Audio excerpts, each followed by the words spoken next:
Hey, let's talk about your 20s. That one decade everyone either romanticizes or regrets. But here's the truth.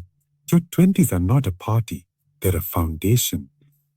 Not because you have to have everything figured out, but because how you live your 20s will echo into your 30s, 40s, and beyond. This is the decade where you'll mess up a lot.